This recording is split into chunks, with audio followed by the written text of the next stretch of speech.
ये कहानी बहुत ही जबरदस्त होने वाली है, जिसमें हमारी हीरोइन अपने एक्स हस्बैंड को उसकी चीटिंग की अच्छी सजा देती है। तो वीडियो पूरी देखना मत भूलिएगा। ड्रामे की शुरुआत में हमें हमारी फीमेल लीड लिन सुई दिखाई जाती है, जो बहुत ही दुखी थी और ड्रिंक पर ड्रिंक कर रही होती है। वह बताती है कि 3 साल पहले मेरी शादी यूजिंग से हुई थी। हालांकि यह एक बिजनेस मैरिज थी, मगर वह मेरा बहुत ख्याल रखता था और अपर क्लास के दूसरे मर्दों की तरह तो वह बिल्कुल भी नहीं था। उसमें कोई भी बुराई नहीं थी, बस वह थोड़ा सा कोल्ड था और अपने आप को सही से एक्सप्रेस नहीं करता था। वह किसी लड़की से फ्लर्ट भी नहीं करता था। उसे काम के सिलसिले में बहुत ज़्यादा ट्रैवल करना पड़ता था, मगर मुझे इससे कोई मसला नहीं था।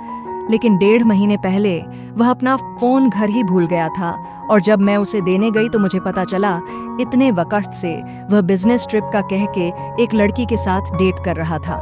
प्रेजेंट में वह यूजिंग और उसकी लड़की की तस्वीर भेजकर इस लड़की के बारे में पता लगाने को कहती है। वह बताती है कि 5 साल पहले मैं बेली डांस करती थी, पर मेरी लेग इंजरी की वजह से मुझे यह छोड़ना पड़ गया था। और उन दोनों को तस्वीर में यूं हंसते देखकर वह और भी दुखी हो जाती है और सिगरेट पीने लगती है। तभी वहां लियांग ग्रुप का वारिस लियांग मू आ जाता है, जिसे देखकर वह जाने लगती है, पर नशे की वजह से वह लियांग की बाहों में गिर जाती है और वह उसे किस करने लग जाता है। अब अगले दिन जब लिन सुई की आंख खुलती है तो वह लियांग मू को अपने साथ सोते देख समझ जाती है कि उसने नशे की वजह से उसके साथ नाइट स्पेंड कर ली है और सोचती है कि उसे ऐसा नहीं करना चाहिए था। अगर उसके शौहर को पता चल गया तो वह क्या सोचेगा। वह जैसे ही जाने लगती है वह जाग जाता है और कहता है कि क्या अब तुम्हें मेरी ज़रूरत नहीं है, या तुम्हें डर है कि तुम्हारे शौहर को इस बारे में पता चल जाएगा। वह उसकी बात का जवाब नहीं देती और उसे पैसे ट्रांसफ़र करते हुए कहती है कि अब तुम जा सकते हो, जिसके बाद वह खुद नहाने चली जाती है। नेक्स्ट सीन में वह अपने डैड के ऑफिस जाने लगती है कि वह अपने डैड की मिस्ट्रेस की बातें सुन लेती है। वह कह रही होती है कि हनी, तुम इन सबको बता क्यों नहीं देते हमारे बारे में, आखिर मैं कब तक अपने शौहर की कंपनी में जलील होती रहूंगी। जिस पर वह कहते हैं कि तुम जानती हो मेरी बेटी है और मुझे इसके लिए सुई की इजाज़त लेनी होगी। यह सुनकर सुई वहाँ से चली जाती है और कहने लगती है कि जब मेरे डैड ने मेरी मॉम को चीट किया था और वह हमें छोड़कर चली गई थी तो मैंने सोच लिया था कि मैं शादी नहीं करूँगी। लेकिन फिर यूजिंग मेरी जिंदगी में आया और मुझे लगा कि वह सबसे अलग है, लेकिन नहीं, सभी मर्द एक जैसे ही होते हैं।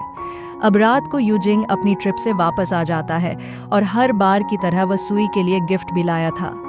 सुई तो ये देखकर सोच रही होती है कि यूजिंग हर बार ट्रिप से वापसी पर मेरे लिए एक गिफ्ट ज़रूर लाता था और मैं सोचती थी कि शायद उसे किसी दिन मुझसे प्यार हो जाएगा।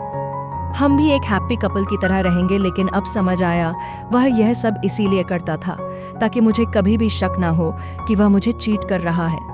सुई को यूं उदास खड़ा देखकर वह कहता है कि क्या तुम्हें गिफ्ट पसंद नहीं आया, जिस पर वह कहती है कि नहीं, ऐसी कोई बात नहीं है, मैं तो सोच रही थी कि क्या तुम ट्रिप पर अकेले गए थे। जो सुनकर वह एकदम रुक जाता है और फिर वह कहता है कि नहीं, मैं एक फ्रेंड के साथ गया था, और वहां से चला जाता है। नेक्स्ट डे जब सुई नाश्ते के लिए आती है तो कोई जोर जोर से उसके घर का दरवाज़ा बजा रहा होता है। नौकरानी के खोलने पर गुरान वहां पर और लड़कियों के साथ ज़बरदस्ती अंदर आ जाती है। सुई उसे देखते ही समझ जाती है कि यह यूजिंग की लवर है। वह सब उसे सोसाइटी के सामने जलील करने लग जाती हैं और कहती हैं कि आप सब लोग भी अपने हस्बैंड्स को इस औरत से बचा कर रखें, ये अपनी खूबसूरती के जाल में सबको फंसा लेती है। दरअसल गुरान को तो लग रहा था कि सुई यूजिंग को सिड्यूस कर रही है, वह ये नहीं जानती थी कि वह उसकी वाइफ है। तभी वहां पर यूजिंग आ जाता है। वह सुई की हेल्प करता है, जो देखकर गुरान कहती है कि यूजिंग, तुम शादीशुदा हो, तुमने मुझसे झूठ बोला है।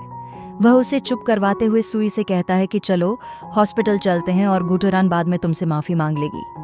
सुई कहती है कि मैं इसे माफ़ नहीं करूंगी, जिस पर वह कहता है कि गुडरान तुमसे 8 साल छोटी है, तुम्हें उसके साथ ये नहीं करना चाहिए, और इस पर उनकी बहस हो जाती है और वह गुरान को वहां से लेकर चला जाता है। सुई सोचती है कि मैं यूजिंग की वार्म साइड देखना चाहती थी, लेकिन उसकी वार्म साइड तो सिर्फ गुरान के लिए है।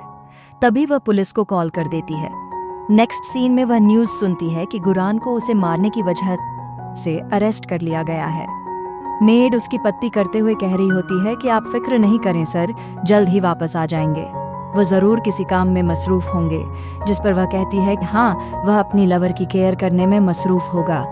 तभी वहां पर यूजिंग आ जाता है और उसे एक प्रोजेक्ट फाइल देता है, जिसे देखकर वह कहती है कि तुम जानते हो ना, मेरे डैड के नाजायज बेटे ने मेरे डैड की कंपनी ज्वाइन कर ली है और वह सिर्फ उसी को प्रमोशन देगा जो अच्छी परफॉर्मेंस दिखाएगा। जब मैंने तुमसे ये प्रोजेक्ट मांगा था तब तो तुमने मुझे नहीं दिया था और अब गुरान के लिए तुम मुझे इसे दे रहे हो। क्या वह तुम्हारे लिए इतनी ज़रूरी है? वह कहता है कि मैं तुम्हें एक समझदार औरत समझता था जिसे इन चीज़ों से फ़र्क नहीं पड़ता। वह कहती है, मैं भी तुम्हें एक वफादार मर्द समझती थी पर तुमने मुझे चीट किया।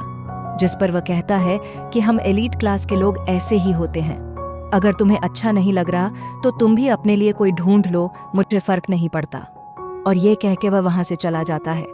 तभी सुई को लियांगमू का मैसेज आता है कि सुई तुम कैसी हो, मैं तुम्हें मिस कर रहा हूँ, मैं तुम्हारे हस्बैंड से बेहतर हूं ना।